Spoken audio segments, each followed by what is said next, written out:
Hello, isa thei to em. Sẽ thề. Cái earphone ha lo chel tua. Idam À, chamo tu lai. sẽ đông ấy. Tu nak Giờ ko yang em. là vùng à, giờ con số lúc à.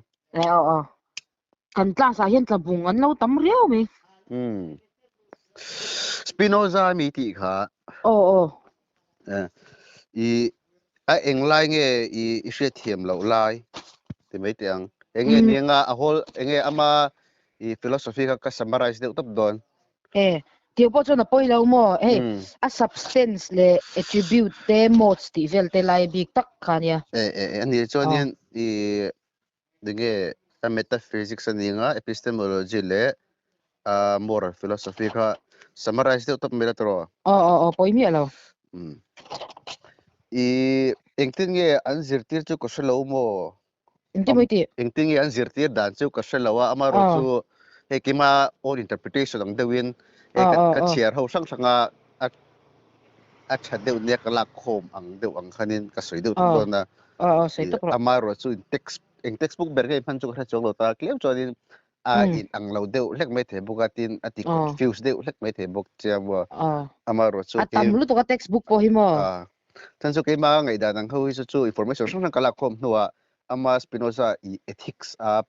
dan law athi no publish ta ka kami ka i ka zuk check le da tanga nge i apom om ne ka shit ang kho khani bang khan mo i his historical background i claims ita lang atsan chu historical background share lo chuanin ama philosophy ka man harta i keima muda na chuanin Spinoza hi atheist rinta ama ro chu textbook sang kan ina chuanin heng i introduction i moral philosophy te western philosophy te kan chuanin pantheist anga zia zelani ta amaro chu adik lo na chuang lo ta po khanin mase ka muda na chuan atheist ta i atheist anga ka mu na chan pakha po hi i Pierre Belana historical and critical dictionary ti atang ngai ta achan chu atheism hi Spinoza hi philosophical system aron da lut ni khanin adata chu apom kai ta achan chu i substance te attribute te moteron soita khang ho shim ka kan en chuanin nature vekin ta de i ta chuanin amas nge philosophy central concept a chuanin i god or nature te khan ta chu i nge divis sive natura tiang khan ta tro tumi ni bang chuan keima chuan atheist angin ka puta Spinoza hi chuanin i enge novelist akharin got intoxicated man ati chan po kha ni in ka puta i German poet i ina ri enge a describe an khanita achan chu helaya historical background point mo na sang ka di chu ta chuan thil she tur pathum mo om ta pakhat na chuanin i Judo-Christian tradition kan fet ngai ta tro Judo-Christian tradition chu enge kan chon pathian hi enge anthropomorphic angin kan ngai ta thin tan entir na me helaya klango na kan buti ponim I klema I enge real ru chedeu hante me tai lang chu pathian chu phubalak chi ngang te ngai ta klema fel le chu pathian chu I enge mangai na khat ti jong te kan ngai ta then khat supernatural being ngai sang pathian chu engkim te thei chu ti khat ti jong khan attribute kan pek te thin ni chu pathian na kha enge ani ti kha fully kan va hello ta amaro chu ke ma ni im kan va project ta thini ke ma ni ngai da nangin ka enge anthropomorphism I chuai ta hei general lewin soi mai tai langin chumi chu angai ta chu kan shem sak bar ngai ta kha Spinoza a reject ta ni tin Spinoza shim hi anau panai atanga athil tuizong kha chu religion khain ta tin I rabani tur anga expect khani bok ta amai ro chu kami anthropomorphism kha a reject ta ni a rejection pakha ta hi thil pahni omta I ama sabera chunin ama in zirna bi ka hian Descartes Hobbes Machiavelli te ho kha I alo zirna sata a bikin Descartes phe chu enge philosophy foundation siam tumna mathematics mangta chu deduction le intuition ta chu Spinoza point ron mangda che reng bokta tin ama hi rationalist kan va identify thin na chu khami khai ta ni achana chu mathematics kan man vera chu intuition an ta tin knowledge po hian epistemology po hian ada san ber khai ta ni intuitive knowledge kha chu enge nileta se tin khati hunlai an mani hunlai khati 17th century khanin a thiampa da costa niam ka chelawa da costa ka excommunicate vet hoi ta ne he kholai ate enge an vu a ruakin ti choin ama kha hei ain khai hlum tak nge ta a chan chu khati laya an lo kha I juda ho I community darlen amsterdam a khani ta chu spinoza khani khang I enge anthropomorphism nam pangka pom lo pela panga I cartesian te hopes te aron ti khelta tin sumi pela panga chuanin enge chu a thian pa khateng khopa an ti ho ne khanin enge ama nuna khanin thil kheran kha radical view khan nei lo da thelo ta ne chana chu thil kheng a om piang hianin I hei ke mania engtin mo reaction om thin hi I chu ama po kha khangang I an thil kal phung ma kha I adu lo piang pang amain khe da ne bang khanin hei heresiang de oni to so kami bang khan excommunicate kha an adibok ta ama ro chu chuti rual chonin spinoza kha nun no min hunak manga ti lo thelo ta a chana chu a thil clear dan mil khanin nuna phangtok mai ta ne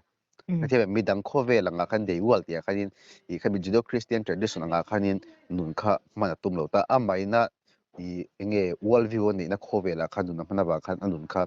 I shom mu to kan lo ta tin chu bi pia la panga chonim I a tun hai anga chonin I tun hai ta electrification sura hei Wittgenstein te focus soi fo thine kha tho tin ka renga I heng ho te thleng hin a influence so bek tan hei Bertrand Russell te pe chonin philosopher a chonin enge ni ada san ni ta spinoza te tim I ama hi philosopher sa ka ping shet ma sa ben da chu Einstein na wang kan Einstein na kha enge irin nan de kanin I believe in spinoza's gorati khamo kan ka khatan khanin spinoza ka khata tin I chula jo klem han soi ko le du tai lang kan lu mai shet na ti sawang ni pona thata Wittgenstein na khanin I tractatus logico-philosophicus kha ale khabu a chodin enge influential lu beranta ta chori kami tractatus logico-philosophicus bo kha Spinoza tangai ta ni mu ran than suggesta I Spinoza ni le ko pathen choni tractatus I theologico politicas kha di ta ni so I Wittgenstein na tractatus logico-philosophicus heta Spinoza te ho ava influence tin iman nang sungsanga tehen point an influence thui at thui zia so ito ang khanim ke ma chuanin ke ma hmun 80s khito kha hemi supernatural being kan ti te pathian chu enge kan phalam pang hun min don saka tiang vel le kha tin final enge kan final a chop kharau chol hadam na te metian khang so de ka kan rin dan thing ta amaru chu Spinoza philosophy a chonin mu tur om lo ta ta tak chonim MATLAB physics dang kan khel ho aya enge atriki na ni chet reng bok ta chan chu pathian thumal ka mang ve tho sia ma chu pathian thumal pan chu pathian concept kan shet thin dan khan ain ang lo ta tro ta chon diwi sipen na chura mo god or nature god nge nature ti khan ta ni amaro chu god khanin enge ai ko lai su nature tho khan ta ni chu engtin nge chu engtin a so substance ni thei dan akha chan chu de current substance boy pui tro Spinoza boy puya choni lebni se ponaron boy pui ta ni khami anmani rationalist ho yan chon boy pi vek ta ni ta chu substance an shilfi na chu pakhat thak wen ta ni tro substance chu pakhat don de ma se de kara pathum ipuang apa se bera chon mind le body bunga tro ma chu ti rol choni cogito enge azon na investigate na kung khanin innate idea kan lu chonin pathian kha involve pa ni ta chonin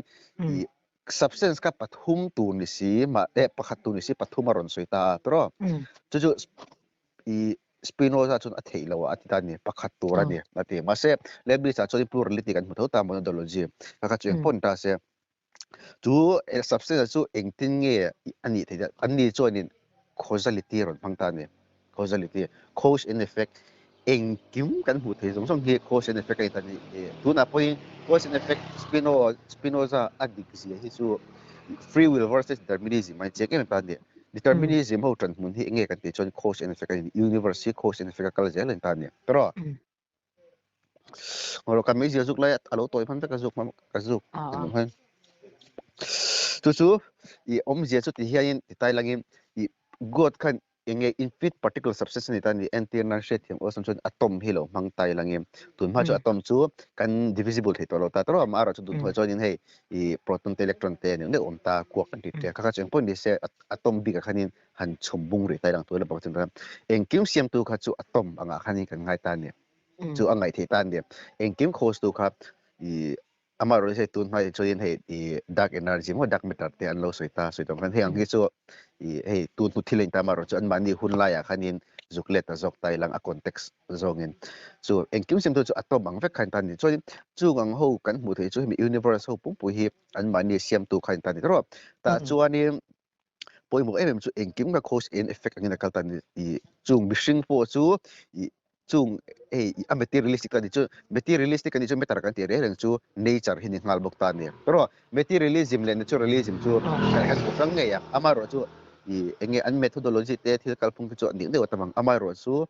thil sang ani ro je chu metar te lo nature om thailo nature te lo metar om thailo chu khem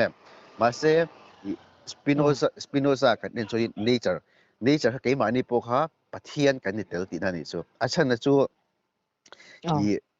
Heidegger han kal tai langin being a soita being a chonin enge ngoro tizo kan soitiang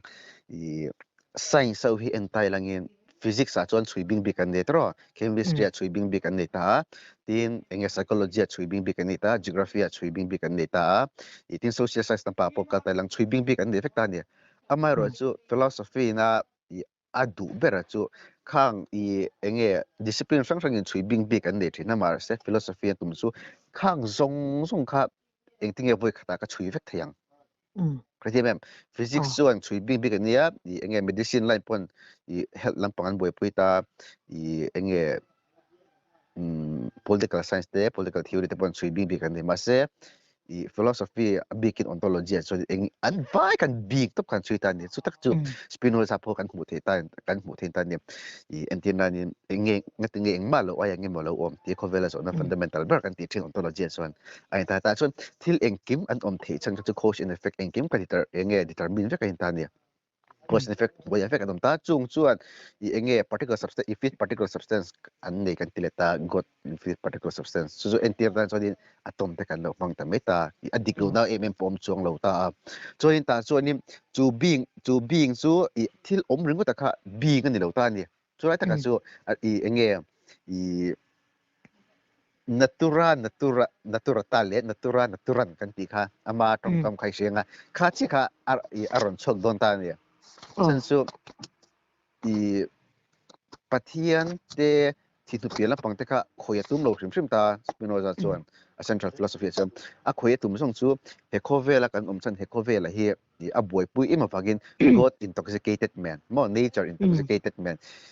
nature a hian arui top a hlim rui top ani so khi lampang pathian lampang a hlim rui ni lawin so hemi ta choni infinite chodin enge mode kha patni aron on ta chia mode patni a chuan infinite le finite khain ta ni ro ta chuan infinite chu nature nurturing kan ti khai ta ni chu nature nurturing le enge nature ting di kha nature natura ti kha an ta ni om je chu bol te he entai langin hal ta tro lo hal chuan a component kha khami kha ral ma se compo en lo kha me khuwa khain aron chang le thau kha cái em tin apa pa te ron ching ka chung chu a way of being khain ta ni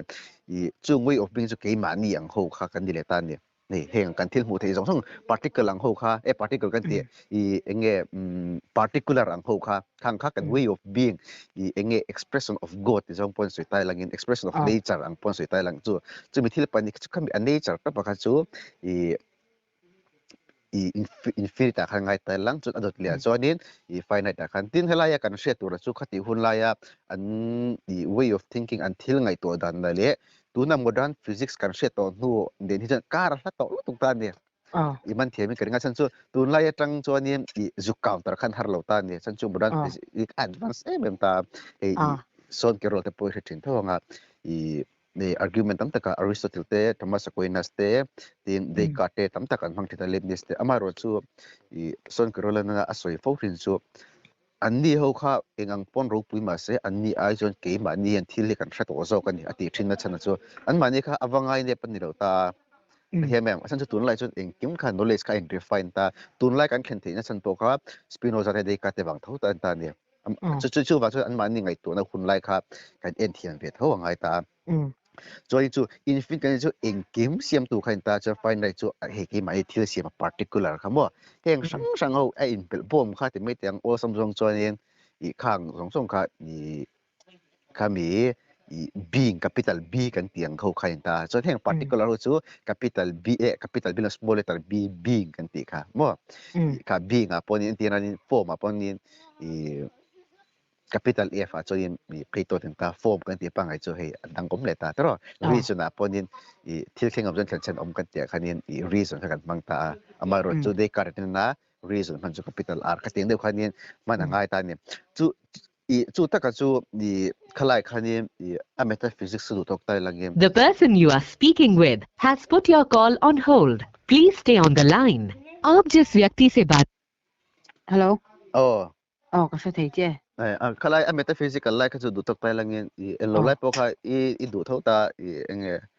ไม่ไล่พวกเขาหลุดเท่าไงตาแต่ว่าไม่นั่นพอดีอะไรเดี๋ยวขลายก็จู่determinism ไล่ก็ cause and effect ก็สวยแต่ละไงเดี๋ยวฉันจู่ free will จู่จังเหี้ยสวยแต่ละไงตาฉันจู่ metaphysics อัตราไงให้เป็น physical reality ก็กันเสียต่างไงตาจู่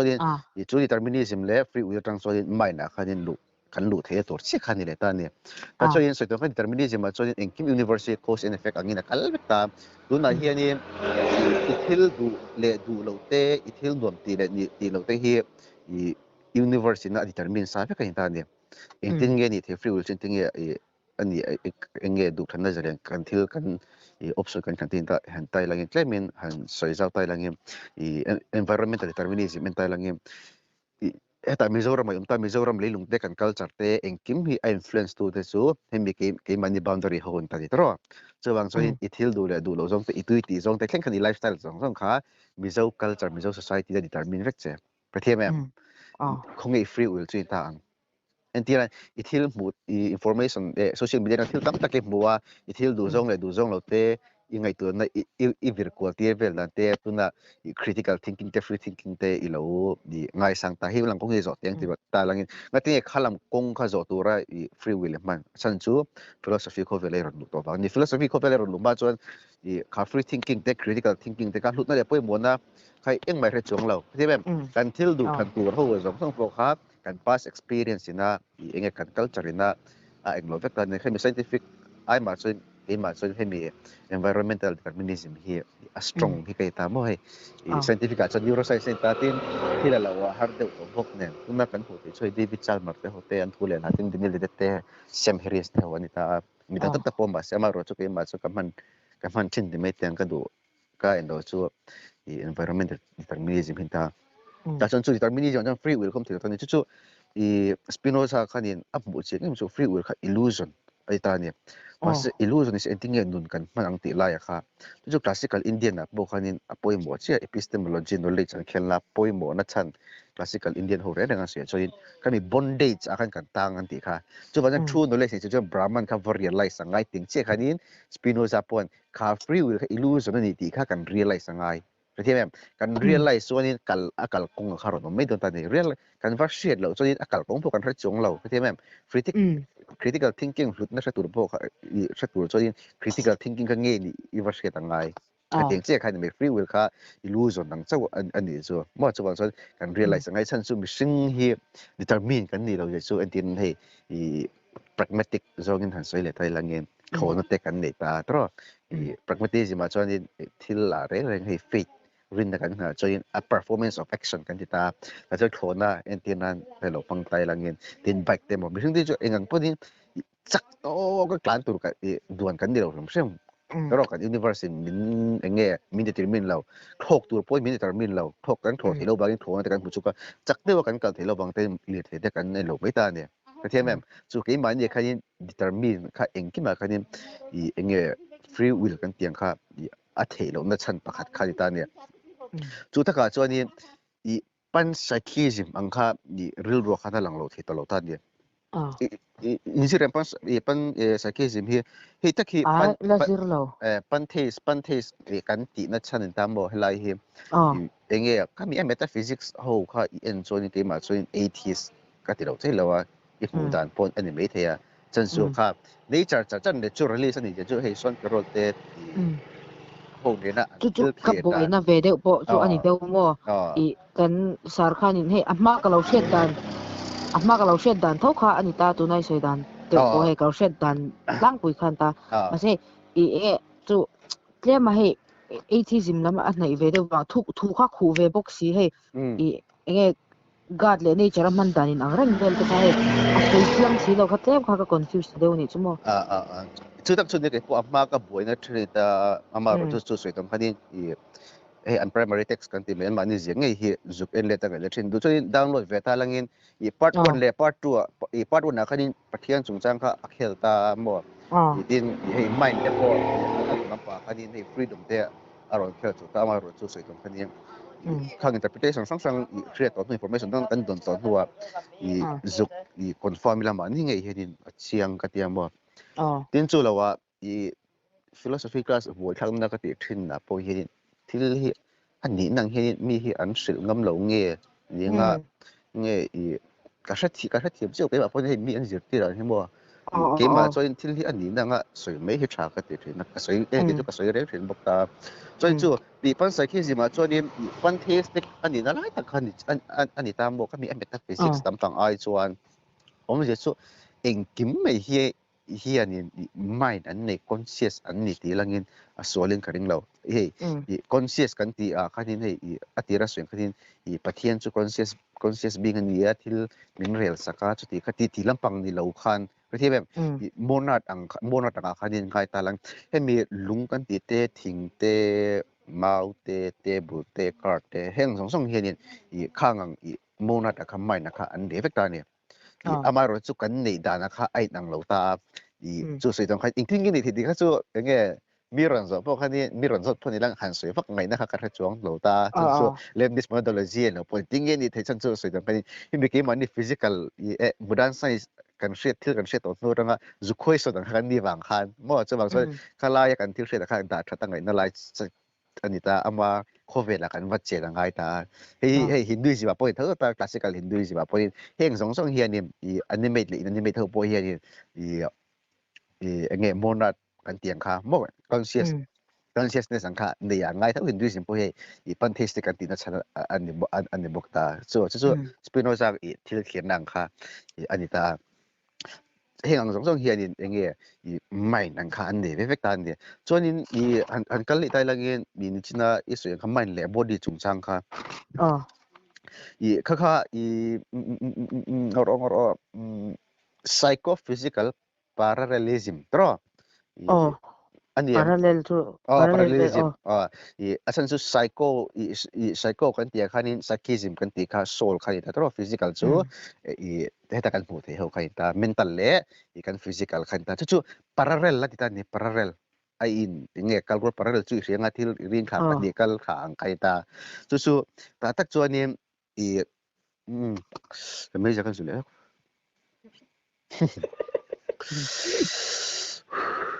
ta chu ni nge God has two attribute more attribute pat ni ane chu total extension ti na san kan chu nature machine po ka nature kan thota ni ta chu machine a khan entai lagin thil pat ni ke man diom tro mind le body to chu thought and extension thought chu ngai tu na kan ni lo ho khan ta heng imagination te ignorance te will te tam ta kha li lo ngai ta lo ni ngai ta la mental ho kha mental activity ho kha so extension chu body chu hey ri zong te lai zong te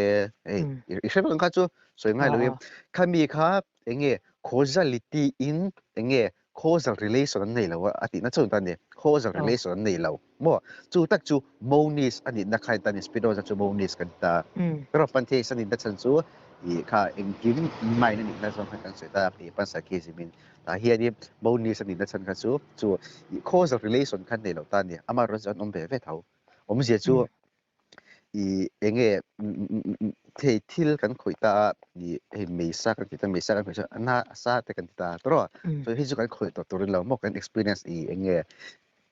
John lo kaya tabula rasa siya to akanin ay talaga kay mani bring sila kay ay kung ta chu apat ni chu nin chu nge interaction chun de nge ta tro interaction ang songin ngai ta lang chu interaction ne ma se an pa ni kanin nge cause physical la wang kanin main kha aron san lo kasi lang cause in effect ang kan zuk ngai ta lang he entir na charva ka ho na consciousness ing tin nge kan de materialism dia dia kuwa entir na pe kan kanin ku pan ta chu asinga ku bara chu he no chin ai chu bara da chu thil pathum chu kan combine che kanin asen mo di ku sen aron chu consciousness aron chok yang le kanin chu chu ngai to lang he cause in effect entir na ni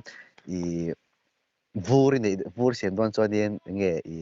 ting tere ne yanga chu mi chani khabi ting tere chu free chai da cho din vur ron cho kan ni mo chu ko sen fi na kal chu mai de dong khanin mai le meter kha chu ngai lo ta chu aparel ta pin om ve ve ti ba chu chu bonus thil pakhat angin ne lo ta hem em chung chang hi lakin na Gilbert Relte lachian lang mo categorical mistake kita hey ama entian nga so in university ikalta college akani fakalta college actually building tam tak te kha umta tro department sang te umta tin zun inte eginte enge pavilion te tam tak imuta so ni tichen pabula khanin khoi hinge college su vati huta lang khadin categorical mistake siam doi the ti da ni chu ni so ni kha chu main le kha thil enge in cost he ve ma ni se cost of relation ang ka an dei lo ati na kha di ta ni chu nge parallel series ang kan kalpa pan ma ni kan mo ông giờ tôi rồi anh chỉ là kan taksa internet injury de lo thing ta chu chuan hemi mai na fa influence tiang kha om san lo ni mo ai kham be chu om ve ve ta the mem kha chu enge interaction pangai ang de kha ta ni tro chan chu mi singa kha chu thil pa ni ang kha kan ta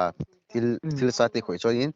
mai khan alo rek ve za ta ni mo ma ro chu cause in effect se kan lo kan cause in effect zong kan ngai to ngai ta ni mai na wang khan in physical body kha aron chok lo cái thế mem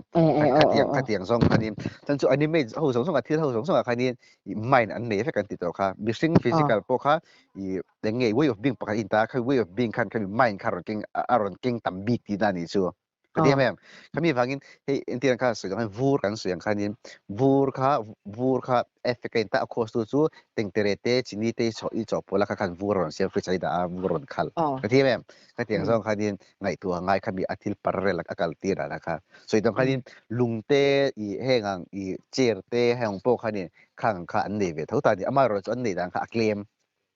cái này Spinoza thinking na chu engting nge nei thi po kha ai ke ma ni ngai tu nang thi ngai tu khani ni wa ngai tu kha voi khak thing ta chu ati chin na chu kha lem this methodology te in cho ni ngai tu thiam kha har ta ni chu amaro chu he ghost establish harmony ati le kha tiang kha he an ma ni khove la khani kan va chen cho ni khove rang scientific mai na tanga va khera aboi khak ka chin khani ta mo cho ni han kal le tai langim moral anti-realism ka asapporta ni ethics akanin epistemology hilutai lang epistemology so nin imagination ada poi mo ta ada poi mo ka ti ada poi mo lo ta maro chu imagination kha angai poi nge epistemology kan tel ta so nin amaro chu he sense perception based ang ding kalta chuan nuwa chu in he intellect kan te mo ne fin na lampang hin le ta chu ato pa chu nin nge ada poi mo par chu intuition kan te khani ta ne he te mizo trong he din ka chelo intuition he chura ngen ti ha zat shet na anti ka de so de kan mo ke da re de ko ava ka kan sarf he ka zo ta kan principle he hey anin rin siak loi loi ya bo ma khani kha alien sia mun sa ngen yang he ve se ka so ni zana hey ram huai nge phung pui ngam ne ti kha thu se kha lo sia pui pakhat chau an nei ti kha lo sia dan bi jinga khanin hi keng pon le ma se mu kha chau nei thì mà ta chu ama no ek ba kha experience lo tan ni ama ro chu intuition phangin va riang a kha ne ta chu mo chu dictionary a khan ja fa kha din chura pui mu shet na ti na dai ka sia hey mathematics ate ponim external reality eng ma kan polo ta ama ro chu proof kan fu thei hi deductive deuin atopa proof ei simplify te cho chon khang kha pian pui BA ang chi deu ni mo siu ba so lang a puang hei a khen ka ring renga kan te lo thing tak tak kham khang ang kha i ada sang ta ni cho nên kami kan epistemology so ala pui vak lawa ni so vak ngai ka ro lo de mo cho nên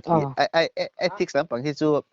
i apoi mo ta entira epistemology ka so le bisa so din hei methodology te metaphysics poi mo ma se epistemology kan ende ubi kan ta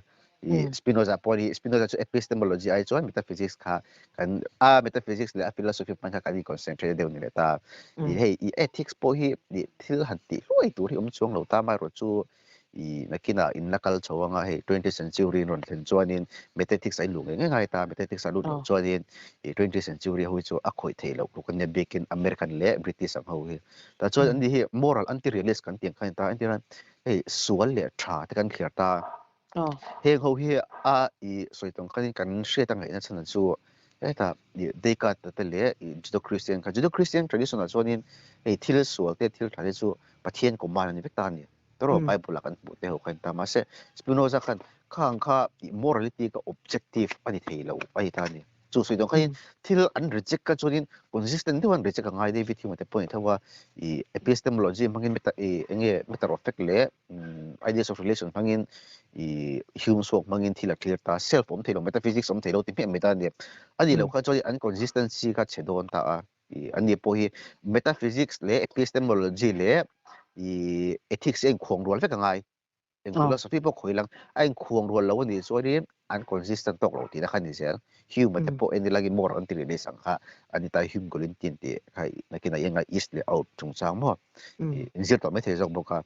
khang kha ni wang chu wang chu ni hegang moral release a chu ni hegang moral properties an omalo moral feki omalo man te thin ta ma se Spinoza tiang te ho kha chu ke poi moral anti release kan he ka thil thir an he mo ke ma chu ni heng hi moral feki te ka ngai lo ta hi suwa thil ru ki suala ni te kan ta khunge sualai ta ka chu mo khang khai je ke kan emotive kan express na ru hi suala di kan out chok ta khan bi kan express kan bi da gi bin pom pui ver set ina khan ni thin ta ka te mem chu moral anti realist kha Spinoza tan pun ta tin ama an lo ai chonin hei normative ang kha meta thik so ngai ta lang normative ang zong chuanin ethical egoism ani le ta ni ethical egoism chon hei ke mani ho subjective to win asan chu ethics value in kata tro value in kha kan thil ngai lu jong chu kan thil khira nai khat beta ni chu wang chu thil thra le chlo te kan tin na tu pong kan zo na chum kha ke mani nge egoistic to win kan kal pu yang ngai thin kan kal pu reng thin boka chan chu pleasure kan sik na hei happiness kan som na kan tin mi Spinoza whole philosophy po hi a main central concept god ti mai lagin azon tumbera ka chu happiness ating nun nun takin ko vela hin kan manang te khai thau ta ni to chu ethics kha enge ale kha booking pon book reng book ta kha free will te kha kan va realize sangai ta chu ethical egoism kha din kan lungai ta ni ma se ta chuan thil poi mo om le ta engting nge society a kan box ya kha ta ka problem ta ni mi zong kha hey egoistic khanin nun pang bek tai la ti lai kha aboi thak le em ta chu kan question no thei lo buk ta ma ta sin contract realism kha aron social contract kha si da kai Thomas Hobbes ha chia thin ka ni kha mo kha ta ka apoi bo ta tin kha mi ethical egoism moral anti realist kha Descartes te ho reason kha subjectivity ni zia mo thil tha le so kan kher po hi tak taka chuanin kan intuition chu da kina ji mur te illa khoyanga jemura chiangmeng enge naturalism chungchang atang ma fallacy chungchang atang ron soinga chu ani le ta ni chulai chu enge Spinoza a choin entai en lo talang hanle le talang pathian chungchang a khanin ngai to na kha te bolo thin ta chu exam na point paper po jek don talang main focus to ra chu ethics kha ani ta ethics kha ni chu kha bichina itu na ka soi se khan ta focus to ania mar se kha mi kheng tur kha chon apa se bara metaphysics pathian kha en nge khangai ta chu lai tak chu ingting nge pathian hey kan ta kan shet thin dan jelo Christian pathian ang khani box ko masa god phang ve kan tiang khai ta chulai ta ka chu god intoxicated men ti thumal kan shet fe the tur ta na ke mai na poi mo ka ti mo ka chu he I ama enge soida da ngai ta la ke kan tung trai tur ni lo kan tung trai khan eng ma khen don lo ti mem choi choi he ko ve la kan kala ka mu te ngin he ko ve ni nom ziom lo bo suffering enge I absorb me ni ma se I kan rebel ve the I kan enjoy ve the ti mem kan zai the eng kim kan explore the chu Spinoza chu nature hi apui lu tuk mo explore turin hey ke mani a feeling di duam ti na tam tak pleasure nim pe the ni kan kal the tro hey entiana di tuna himna kan sun tang kal pung chu sandia kan khoma tempula te bekina te kan kala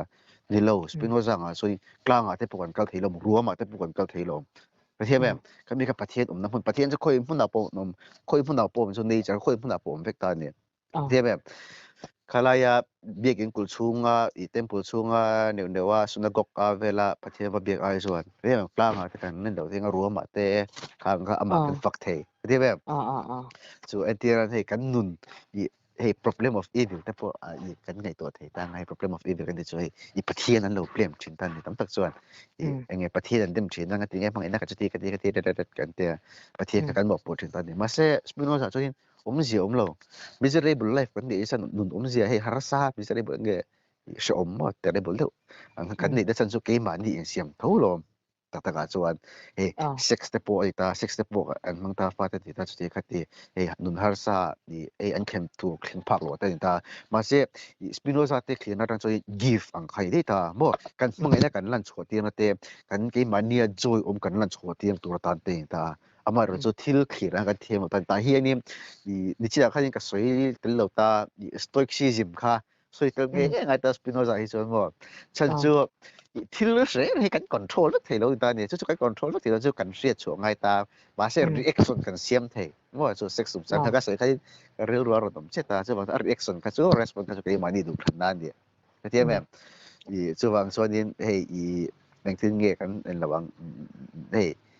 thil har sa nak tu ma kan lawai bible chia tam tong trai tam kan tigas mino chu jiom lo khang scripture te chia rai choi te ma enge thil kha kan explore nga mo jing de chok te kai ni ka tur te khang khanin hey nge poetic te wa lai chu soi chia ka ngai ke ma cho nin tiam lo kang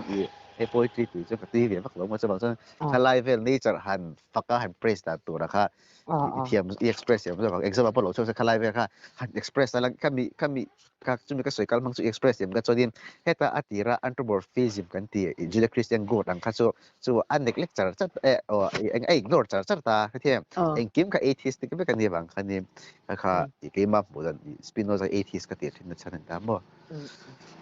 chu ho chu ai de mai han soi le vak tu ra pho ka mo enteranin ti class lecture pa ngai ang te sun sa sen sonin tam de po cha tenga ma ro chu summarize ang ani bang kha mo ang lo helai kalau zo le lok tu che mo substance a hianin a define na khan being absolutely infinite that is a substance consisting of an infinite of attributes khan ti ta tro infinite of attributes khan ti ta ni ma se heta khanin every determination is negation ti le de khamo he attribute kan soi cho all determination is negation hey kan van limit ngal ta ni chu ma se hela infinite of attributes consisting of infinite of attributes ti le lai tak ai ni china ka soi true mode ka true mode kan soi infinite le find out kan tika being capital R capital B le way of being kan tika kan set ka be determination ka china khanin lo soi tur di ron soi ta ka chon chu soi ai po cha ba kan box lo wa all determination is negation ta tro khang ho determinate kan in lo ho kha way of being ho khain ta ni chu soi don khain thil I hal ta tro I hala khuwa ron chang ta component danga aron achanga ni chu khami en lo khadi avaral vek lo ta ni kadi mem aral vek en lo khai component danga ai siam tho chu being kan tia khanin chu soi tong khain negation chung chang determination negation chung chang kha khami a sentence khanin shit tum literal la shit tum do la shit motor chu heta disina Heidegger na being le da na soyang de khama sa Heidegger ve illa kalom se lawa claim sonete boy de being capital B kha so en kim khaita ontological being khan ta tro chuan he mi being capital capital ti a te way of being he ke mani particular ho song kha kan en le khangai ta kan en khangai ta chu thil pahni being pahni in then sanga chu ta ni pakhat kha finite infinite kan te kai infinite substance en kim hi mi ron pe chok tu ni ta ni ro en kim mi ron en kim ro cause tu khai ta ni man ro khalai kha chu chuan chu en kim cause chu chuan chu he thil sang lung te thing te en kim at mu le ta ni khang ho kha finite kan ti ho khan ta ni chuanin atira substance a hrilpia na ber kha en chuan ni khoza sui ti niang niam khoza sui ama tong kam tak man chuan khoza sui in itself ama lema in concept ama lema top eng mai na asiam ve lo ai ta ni ro khan mi chu all the mess is the case khai khalai tang sathiam lo win heta ama nge metaphysics me na tanga man ngai na chan ta mo chu soi tong khani eng kim kha ama le mai course nature kha chu eng mai na course lo ama le mai course chu heng kan tin bo sang ho ama tanga chuak ani ta ni kami nature so kha infinite chu ni ta kami kha chuan hengang he tu kai bu ho po hi nature rak chu kai ta ni ama ro chu way of being angin kan puta ni mo way of being kan pu ka chu particular chu ai ta ni he thing kung te elo te he motor te mu chawang ro khang ho khang ho te ka finite infinite substance atang ron chuak ve kai ta ni ma se entina azavaya khom ti kan entia infinite khai om ta tro infinite ta chuan tui ila chuak ta tro kha tui na tum le tur chu kha o so da han len ta ni kha ta tui rang om chu hei sankara te lampang ho kha classical indian kha kher ta langin brahman and varila sa brahman in song khom an tum na chan ke mani ho ka tui super ang chau kai ta ni tui nge tui te ro te kan tum song to chu khata luan lu leng khai ta ni mo helai mi ang kha chu kan particular ang kha chu becoming kan te khai ta apoi mo thoma ro chu aperan do tin aperan do kan ti ro kan nim chu kan realize to le kan sei ber to chu helai bing kha bi khaning kha chu ani te me ama ro chu